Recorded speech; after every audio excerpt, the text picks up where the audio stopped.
écoutez Radio Ma'arif.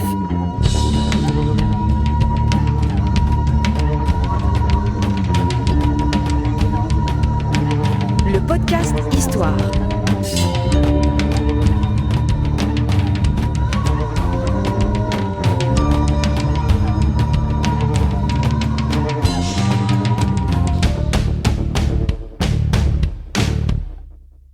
Le podcast Histoire est produit avec le soutien de Maroc Télécom. Bonjour les amis, bienvenue dans Radio Ma'arif, un nouveau podcast Histoire. On a convoqué notre historien fétiche Mustafa Khadili. Salut. Bonjour. Comment ça va? Ça va, merci pour la convocation de nouveau. Si on t'a convoqué, c'est pour nous éclairer sur le dossier d'un sultan alaouite. On va se plonger dans le XVIIIe siècle, Sidi Mohammed bin Abdallah, qui bizarrement a échappé à son podcast. Je ne sais pas pourquoi, on n'a pas de podcast sur lui. On a évidemment Moulay Ismail. Ouais. C'est 50 ans de règne, Ouais. Très important Moulay Ismail. Jusqu'en 1727. Et on a un autre podcast sur l'après Moulay Ismail, la période de grand chaos qui a suivi la le guerre décès civile de 30 ans à peu voilà. près. Hein. Et ce Sidi Mohammed bin Abdallah qui en fait est un vrai renouveau après cette guerre civile, fils de Abdallah qui a... Voilà. Parce qu'on avait parlé de Moulay Slimane Ouais. après, mais on a un peu évoqué... On a parlé de Moulay Slimane, mais on n'a Absolument. pas parlé de Sidi Mohammed bin Abdallah. Absolument, alors que son règne quand même a duré de 1757 à 1790. Donc 33 ans. Ah ouais, 33 c'est pas ans. négligeable. C'est pas rien. Et c'est d'ailleurs quelqu'un, Sidi Mohammed bin Abdallah, qui a quelques boulevards, quelques rues. C'est important hein, parce que en fait, ça vous permet de mesurer pas l'importance des sultans dans l'histoire, mais l'importance qu'on a voulu leur donner dans les années 50 quand on a nommé les rues. Voilà, c'est pas exactement la même chose. Je sais pas si tu vois la subtilité, Ouais, Mustafa, c'est ouais, bien ça. ouais. Ça veut dire que ce bonhomme-là, Il a stabilisé la situation d'une manière définitive. Il met un terme à tous les troubles qui ont accompagné la succession de Moulay Ismail avec la lutte des clans, des Asabiyat et des armées pour soutenir les prétendants. On avait 3 ou 4. Moulay Ahmed, Moulay Zidane, Moulay... C'est un peu la répétition des enfants de Mansour Sadi. Moulay el-Mustadi. Moustadi, exactement. Moustadi. Oui, c'est une période très Moulay- trouble sur laquelle on a un Absolument. podcast, mais L'après Moulay Ismail, on Ouais, l'avait l'après appelé Moulay Ismail, ouais, absolument. l'après. Absolument. il y a aussi quelque chose que j'ai envie de dire juste en introduction de ce podcast sur Sidi Mohammed bin Abdallah, c'est que en fait son nom est vraiment lié de façon éternelle à Souala en vérité. Absolument. Voilà, donc Le rebâtisseur de Souala. c'est le rebâtisseur de Souala. Donc vous entendrez beaucoup parler de ce sultan dans cette ville magnifique. Et d'ailleurs, qui avait focalisé tout le commerce du Maroc sur la ville de Et ce n'est Souala. pas un hasard si le plus grand héritage de ce sultan, c'est Souala, parce que c'était quelqu'un qui était branché par l'international, le port, le commerce et la diplomatie. Absolument. Est-ce que c'est bien ça? Absolument. C'est le roi diplomate. Absolument. Développe-nous ça, s'il te plaît, je te laisse la parole. Il a libéré aussi Jdida, bien sûr, du portugais. Ah oui, Et oui, c'est là que les C'était Portugais- la longue occupation de Mazagan. Absolument. Et il l'appelle lui Jdida. Absolument. C'est lui qui l'a renouvelé en quelque sorte. Tu sais pourquoi Jdida? Parce qu'il était tellement bombardé qu'il a été obligé de la reconstruire. Absolument. Elle a été retapée, reconstruite. Et les Portugais qui Donc habitaient... pas mal, enfin, il y a des choses à dire sur ce personnage. Énormément. Justement, quand on évoque les grandes périodes, on dit Moulay Ismail, les troubles, on passe à Moulay Slimane avec les problèmes, l'enfermement en quelque sorte un petit peu du Maroc à la période de Napoléon. Et on passe en filigrane et on associe effectivement cette association rapide, Sidi Mohammed Abdallah, Souera, Jdida, etc. Et pour l'anecdote, c'est les habitants portugais de Jdida qui installés au Portugal, qui avaient le mal du pays, ils se sont pas intégrés au Portugal et ils ont demandé à être transférés au Brésil et c'est là-bas qu'ils ont fondé la ville de Mazagao. Alors pour la gouverne, c'est que Mazagao ou Mazagan, ce n'est pas un terme portugais. La ville porte le nom de Mzran depuis la période almohade. Il y a même aussi un autre nom, le Brija. On lui a donné un autre nom, le Brija, alors peut-être par rapport au Brouj, etc., avant de devenir Jdida qu'on connaît aujourd'hui.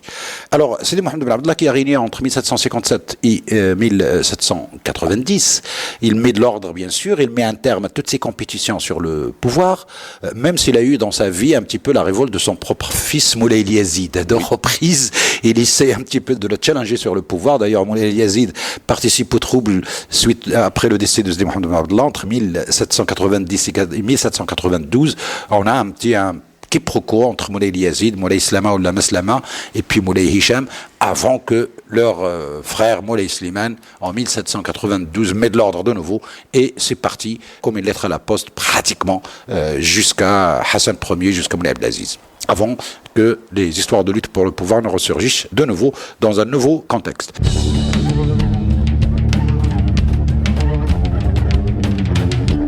Alors, si on évoque Sidi Mohamed Ben Abdallah avec la ville de Souira, ville de commerce par excellence, et il impose à toutes les tribus de ne commercer que par Souira, y compris pour le commerce caravanier, c'est qu'il fait la même chose avec les Européens. C'est pour cela qu'on a des traces des consulats des différents pays européens à Souira. On va les citer par nom. Et il essaie d'établir des relations diplomatiques avec tout le monde, dans un contexte européen quand même qui nous concerne et qui, bien sûr, agit sur notre histoire, puisque pour une fois, les Espagnols, par exemple, ne sont plus belliqueux.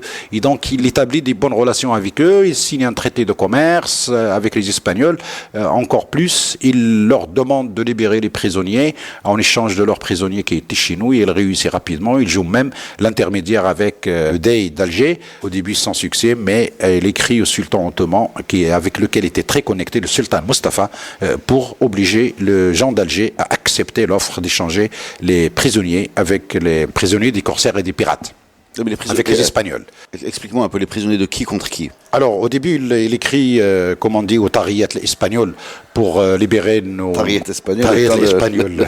Pour libérer les Marocains prisonniers chez lui, et le Tariyat de l'espagnol accepte rapidement.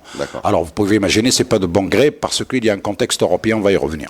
Et donc, il l'accepte, et puis il le relance sur les prisonniers musulmans d'Alger. Et donc, il lui dit, je voudrais bien faire l'échange, etc., y compris... les voisins. Ouais. Et donc, le Dey d'Alger n'accepte pas, mais il écrit au sultan ottoman Mustapha, et c'est par le sultan ottoman que le Dey d'Alger accepte l'échange de prisonniers espagnols à Alger contre les prisonniers algérois en Espagne. D'accord, donc en fait, il n'a rien à gagner là-dedans. Il gagne en prestige, et puis il ne veut pas qu'un seul musulman reste prisonnier, parce qu'il fait plusieurs missions de diplomates qu'il envoie. Nous avons un des diplomates qui nous a laissé ses mémoires, Ben Atmal al-Meknassi, qui a été en Espagne justement. Il a été jusqu'à Napoli, à Malte, et qui nous a fait un récit extraordinaire de son voyage et de ses tentatives de libérer les prisonniers. Parce qu'à l'époque de cette piraterie, c'est là que un terme en Europe est né pour désigner les côtes sud de la Méditerranée, ce qu'on appelle les côtes de barbarie. Parce que pour eux, notre piraterie est barbare, mais la leur, il n'est pas barbare, il est civilisé. Oui, mais ça c'est une période qui a vraiment occupé le règne de Moulay Ismaïl / Louis XIV, où Moulay Ismaïl faisait systématiquement tout pour récupérer les prisonniers. Et c'est fou comment dans les écrits, en particulier européens, on présente la prise de prisonniers chrétiens comme de la barbarie, alors que leurs galères sont pleines de ce qu'ils appellent les Turcs, c'est-à-dire les musulmans. C'est ce qu'on appelle les galériens, justement. Les galériens. Les galériens il a essayé de les remplacer par des Indiens d'Amérique, des Béninois, je le sais. Et en fait, ça marche pas. Ça marche pas. Mais pour lui, c'est normal. Ça. Oui, c'est les caravelles qui partaient vers les Amériques quand il n'y a pas de vent, il faut galérer. Et donc, d'où le mot galérer, c'est ramer. Et c'est les nôtres qui faisaient ce boulot-là, et les nôtres, Moulay Ismaïl, jusqu'à Mohamed Ben Abdallah, Moulay Slimane, et même après, je veux dire, ont tout fait pour ne pas laisser les nôtres prisonniers là-bas. D'ailleurs, pour l'anecdote aussi, Mohamed Ben Abdallah, c'est rapporté par Abul Qasim Zayani, qui a vécu avec Moulay Slimane également. C'est une longue carrière politique et diplomatique de ce bonhomme, qui nous a laissé aussi des ouvrages qui nous datent un petit peu des événements de cette période. Il convoque des Aït Atta pour en faire des marins. Alors, tu imagines des Aït Atta de fond de Sahara qui vont à Tanja, qui l'amènent à Tanja pour apprendre à ramer, à manœuvrer, à nager, à ramer, à manœuvrer. Et ça a marché. Oui, ça a marché. Ils se sont plus. Tu sais, Aït Atta, tu le mets dans la lune, il s'y adapte, il n'y a pas de problème. On connaissait les Aït Atta de l'ombre, de la lumière, du soleil, et maintenant de l'eau. Et les Aït Atta de la mer. Absolument. Et d'ailleurs, Abul Qasim Zayani, il le précise, il leur a parlé en tamazight, il n'y a pas de problème.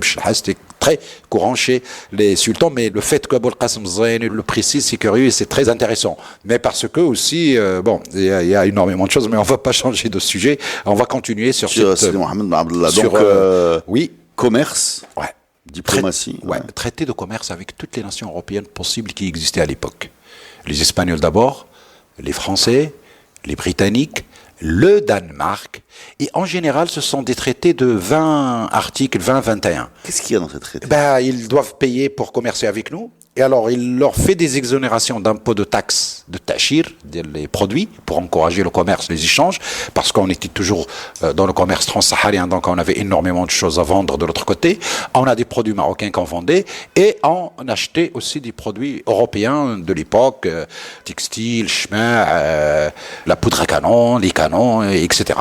Et il s'occupe bien de l'arsenal de la fabrication des bateaux, Asla par exemple, qui existait depuis la période almohade et qui a continué encore au temps de Sidi Mohamed Ben Abdallah, ça existait encore. C'est-à-dire, vis-à-vis de l'image que le Maroc a tourné le dos à la mer, et d'ailleurs tu l'avais dit, tu l'as redit, ce qui est un peu vrai, mais pas tout à fait, parce qu'avec ce sultan, on va essayer de s'ouvrir de nouveau sur la mer. Ben, c'est lui qui d'ailleurs avait reconnu l'indépendance des États-Unis, et il fait un traité de commerce. C'est lui. Il fait un traité de commerce avec eux, et donc avec les Espagnols, les Français, les Britanniques, les Hollandais et les Autrichiens aussi.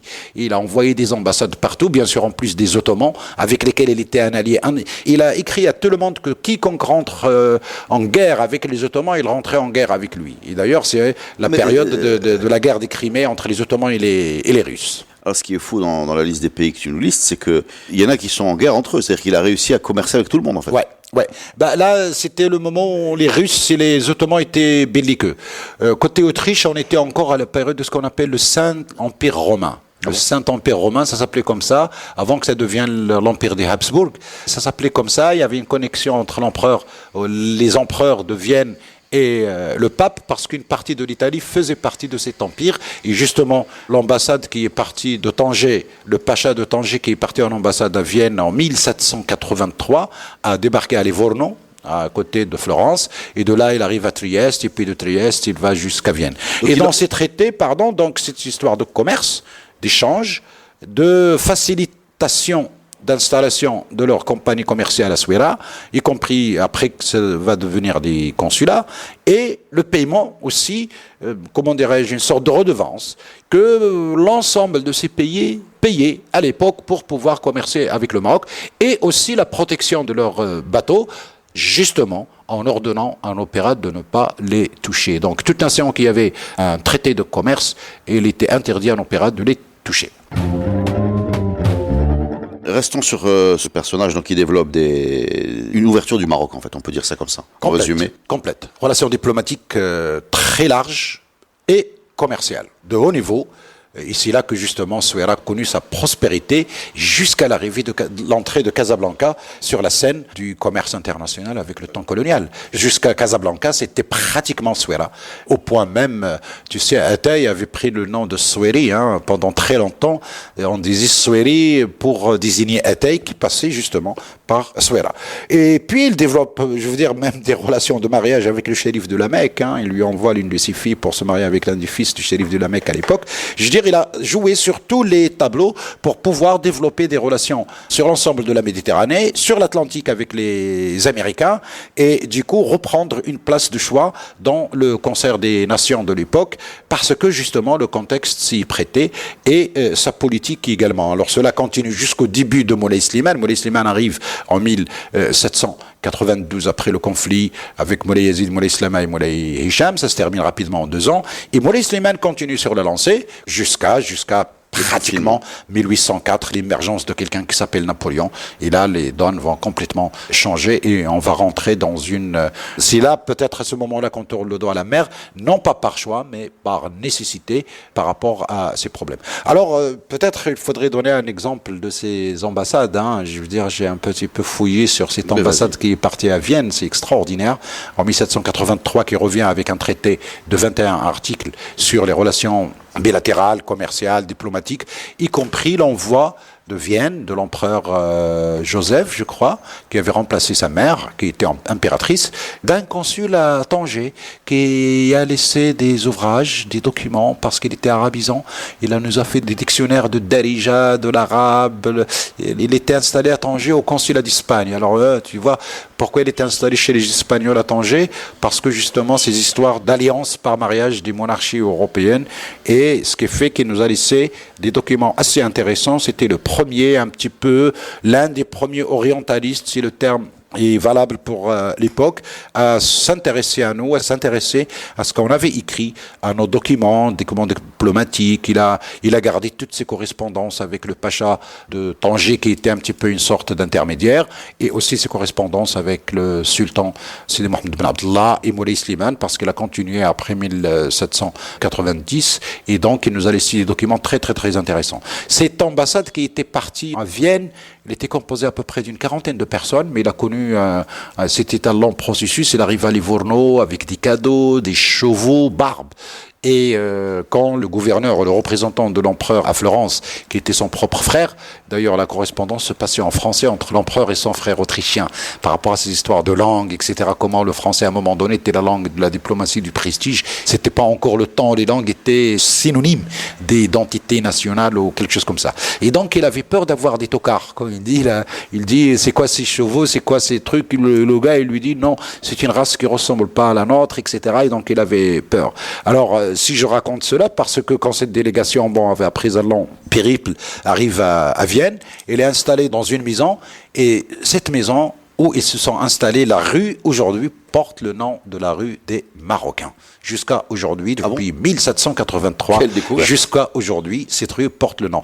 Ils ont changé de résidence. Et l'autre s'appelle les autres. Mais il est resté la rue des Marocains. Ils sont restés juste. Je veux dire, c'est le lieu où ils se sont installés le premier jour. D'accord. Donc ça, c'est avec l'Autriche. Ça, c'était avec l'Autriche parce que c'est très intéressant. L'Autriche est un peu loin, mais en même temps, il avait des possessions en Italie. Ils étaient voisins. Bien sûr, avec les Ottomans, avec toutes leurs histoires avec les Ottomans, il leur précise quand même qu'il n'y a pas intérêt à rentrer en conflit avec les Ottomans parce qu'il va prendre le parti de ses frères musulmans, comme il dit, et puis d'ailleurs, c'était surtout le moment où ça crisait énormément entre les Ottomans et les Russes.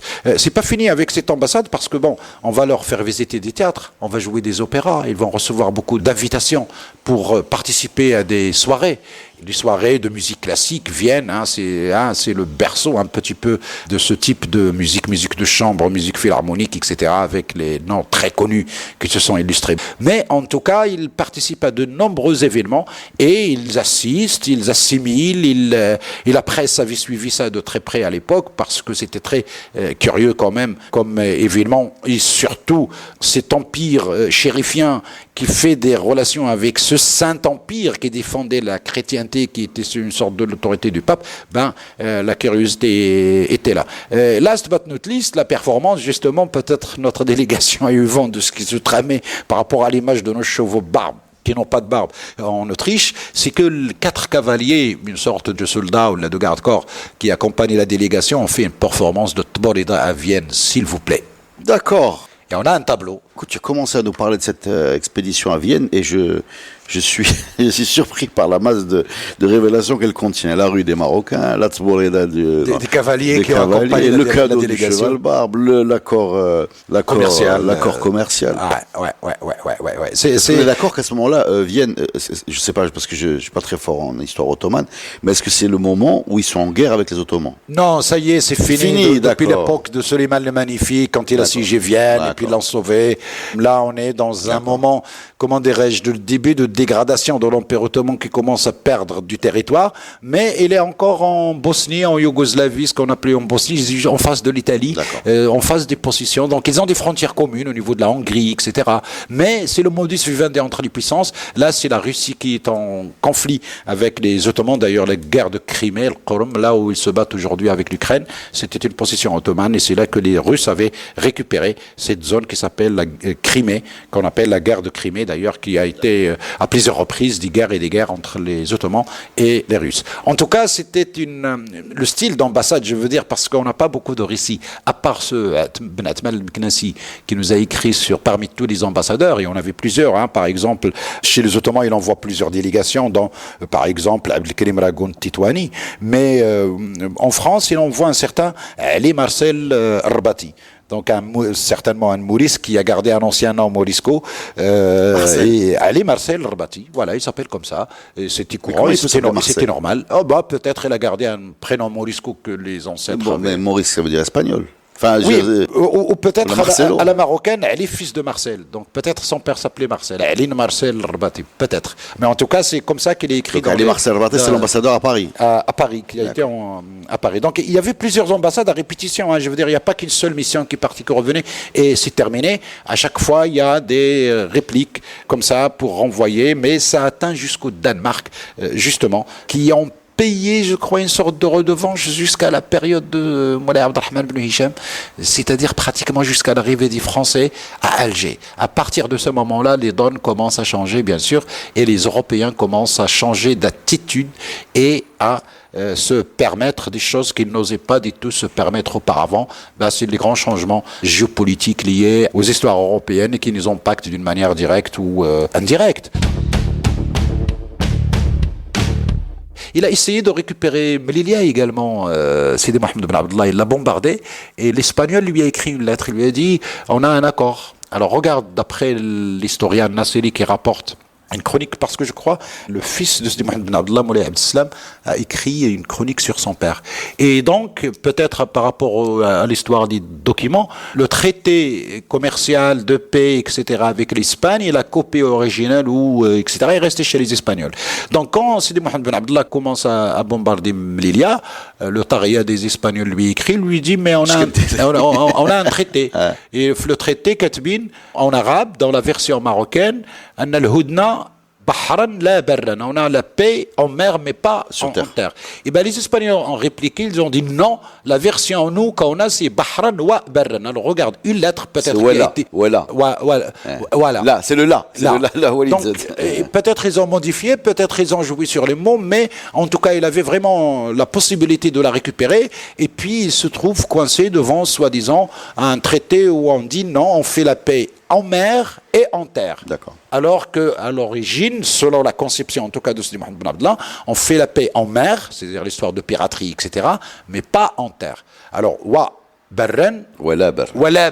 Voilà. Et le jeu a été, donc, il était obligé de respecter son accord, de reculer. Et Melilla est encore une histoire. Plusieurs questions. Tu es prêt?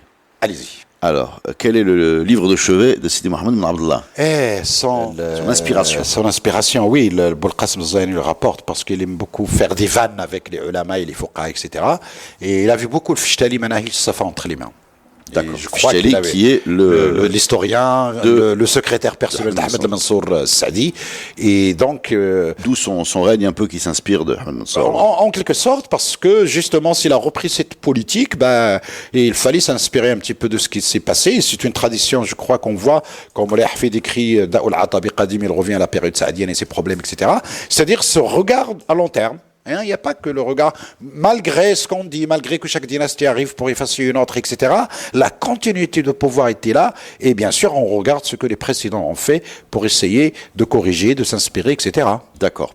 Deuxième question. Est-ce qu'il a des sympathies wahhabites? Non, ça va commencer avec le Moulay Slimane, hein, cette histoire de wahhabisme, ça va commencer avec Moulay Slimane, mais c'est un anathème qu'on lui jette, parce que Moulay Slimane était adepte de la Zawiya Tijaniya, qui est née juste à côté de lui, quand Sidi Ahmed Tijani, qui était installé à Ain Madi, au sud de la régence d'Alger, et quand les Ottomans commencent à le harceler, il a préféré s'installer à Fès, et c'est là qu'il est mort, et donc il était très copain avec Moulay Slimane, qu'on soupçonne d'être un wahhabite, ce qui est loin d'être le cas. Est-ce que tu connais Lella Sargueta? Sargueta, ouais. C'est la maman de Moulay Yazid c'est une captive espagnole. C'est une captive espagnole, absolument, qui est devenue l'épouse, et puis la mère de Moulay Yazid, qui a créé énormément de problèmes à son père durant son vivant. Et après sa mort, d'ailleurs, il a pris le pouvoir de force parce qu'il était dans le nord, il arrive à Marrakech, et puis il fait beaucoup il réprime énormément les juifs parce qu'il ne voulait pas lui financer son prétention à gouverner, et d'ailleurs il a fini mort à Marrakech. Il a régné 2 ans. Il a régné 2 ans, absolument. Il est rentré en compétition avec son demi-frère Moulay Slama également. Et c'est Moulay Slimane qui arrive, et Moulay Hicham. Alors 3 frères, Moulay Yazid, Moulay Slimane, chacun avait sa mère, et Moulay Slimane finalement qui arrive à mettre un terme à tout cela. Et Moulay Slama a été chassé, il est parti en Orient, il a fait le pèlerinage, et à son retour en 1800 exactement, Napoléon était en Égypte et il le rencontre. Moulay Slimane a rencontré Napoléon en Égypte. Et il en a laissé un petit texte qui est disponible en Tunisie, sur ses impressions sur Napoléon. Moulay Islama est mort à Tunis. Lella Devia, alias Marthe Franceschini, tu la connais? Non. Alors, très importante aussi, une des préférées du sultan. Et je profite pour sortir un livre qui s'appelle Le Maroc il y a 100 ans. Alors, ce Maroc il y a 100 ans, méfiez-vous du titre, et il a été écrit il y a tellement longtemps qu'il y a 100 ans. En fait, c'est les archives d'un chirurgien à Lamprière, qui est un chirurgien anglais, qui arrive pour soigner le fils de Sidi Mohamed Ben Abdallah. Donc, il y a 100 ans, en fait, c'est un bouquin qui date de 100 ans avant Sidi Mohamed. Qui date de 100 ans après, voilà. Et ce bonhomme-là, donc, arrive au Maroc, ce chirurgien anglais qui vient de Gibraltar, arrive au Maroc pour soigner le fils de Sidi Mohamed Ben Abdallah. Je crois que c'est Moulay Abdeslam. Moulay Abdeslam, qui a un problème aux yeux. Il est décédé du vivant de son père. Ouais, qui a un problème aux yeux. Qui est un homme, hein, c'est pas un enfant, c'est pas un enfant. Oui, c'était un homme. Ouais. C'est lui, il a laissé une biographie. Qui a un problème aux yeux, qui a un problème aussi d'hygiène de vie. Qui a un problème d'hygiène de vie qui est vraiment décrit par ce médecin. Et je voudrais juste vous décrire. Donc ce médecin croise Sidi Mohamed Ben Abdallah. Donc je voudrais bien vous lire le moment où il le croise, le moment où il est reçu par Sidi Mohamed Ben Abdallah. Et je précise que Sidi Mohamed Ben Abdallah, quand il est décédé, il était un peu handicapé et sa santé a décliné. Et je crois que quand il le voit, là, il n'est pas capable de se transporter. Il dit l'empereur était dans une espèce de fauteuil, monté sur 4 roues et attelé d'un mulet qui était tenu à droite et à gauche par des morts. Donc une sorte de fauteuil roulant en fait. Derrière cette petite voiture, on voyait 2 valets de pied et plusieurs nègres. Elle était entourée par 2 divisions de soldats qui formaient un demi-cercle. Une partie de cette troupe portait des grosses massues, l'autre était armée de fusils.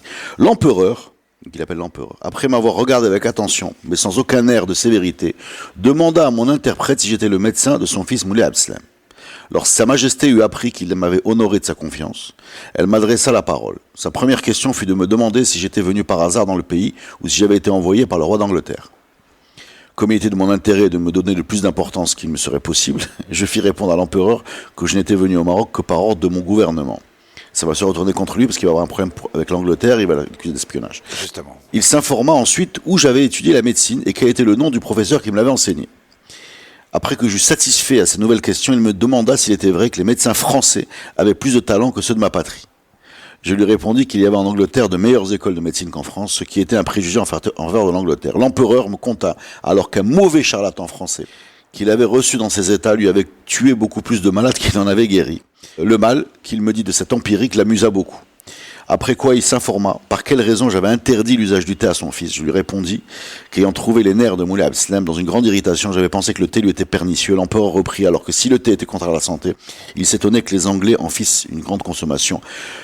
Jean convainc les Anglais en faisant abus, mais bon, bref, je vais m'arrêter là. Mais en gros, c'est super intéressant de voir. Puis cette dame, alors la dame, à l'origine, tu as sorti ça pour la dame.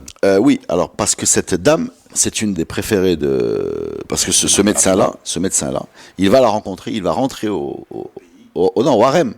Il va rentrer au harem et il va soigner les femmes du sultan. Et c'est un des rares témoignages qu'on a de l'intérieur d'un harem.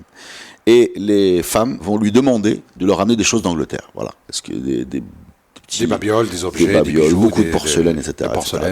Donc il va devenir assez proche de cette Lella Douvia et d'autres, qui va vraiment décrire avec précision. Et je trouve il va décrire aussi une Tsuborida, il va décrire des choses très intéressantes. C'est un témoignage in vivo de l'intérieur du palais. Témoignage in vivo, je crois que c'est un des plus vieux qu'on ait. Avec l'œil d'un étranger, donc l'intérêt quand tu es un œil étranger, c'est... On a ceux de la période de Moulay Ismaïl, mais c'est limité quand même à ces histoires de prisonniers, de descriptifs de l'extérieur. Mais très souvent... On a certains prisonniers qui ont écrit, on a une Hollandaise qui était tenancière de bar à Knas, et Thomas Pelow, ce petit qui est venu jeune et qui est reparti adulte après un passage dans l'armée du sultan, il a fait sa relation de voyage, si j'ose dire. Et puis ce médecin quand même, ça sort de la norme parce que c'est quelqu'un de lettré et qui a pu accéder et qui fait un grand voyage parce qu'il va jusqu'à Taloudens, donc il a l'occasion de traverser il voit du pays, il décrit beaucoup de pays. Et la chose intéressante, c'est que donc il va être accusé par des médecins, je pense marocains, d'avoir empoisonné Moulay Abdeslam. Ils vont faire une enquête, ils vont vérifier ce qu'il lui a donné. Enfin, ce bouquin est passionnant. Hein. Merci beaucoup Reda pour ce prolongement, j'en apprends. Je connaissais un petit peu l'histoire de ce médecin, mais j'ai jamais lu le livre. Non, il est excellent. Il est excellent parce que c'est vieux et c'est riche parce qu'il traverse le Maroc, etc. Voilà. Est-ce qu'on a fini avec Moulay? Eh bien, c'est l'essentiel. Non, j'ai une dernière question. Allez-y. Dis-moi, Mustafa, est-ce que tu sais où est enterré Sidi Mohamed Ben Abdallah? Je crois qu'il est enterré à Rabat. Alors, d'après Wikipédia, je sais pas si ça vaut, il est enterré dans une qubba qui est initialement à côté de Dar el-Mekhzen. C'est où Dar el-Mekhzen? Dar el-Mekhzen à Rabat. D'accord. Sidi Mohamed Ben Abdallah était enterré, je crois que c'est le premier sultan qui est enterré à Rabat. Et Ça fait partie de l'enceinte du palais. Alors, à l'intérieur du palais, ouais. et c'est Moulay Hassan Ier aussi qui est enterré à côté de lui. Moulay Hassan Ier qui a été déplacé de Tadla vers Rabat, effectivement. Eh bien, merci beaucoup pour ce podcast passionnant sur une période passionnante et une période assez spéciale vu qu'elle va être suivie par un grand trouble où le Maroc va complètement se fermer après avoir été ouvert par Sidi Mohamed Ben Abdallah. Il va être fermé par Moulay Slimane sous la pression des armées napoléoniennes qui ont complètement bouleversé la géopolitique de la région. Moment intéressant, moment intense. Merci Mustapha pour ce podcast. Merci à vous.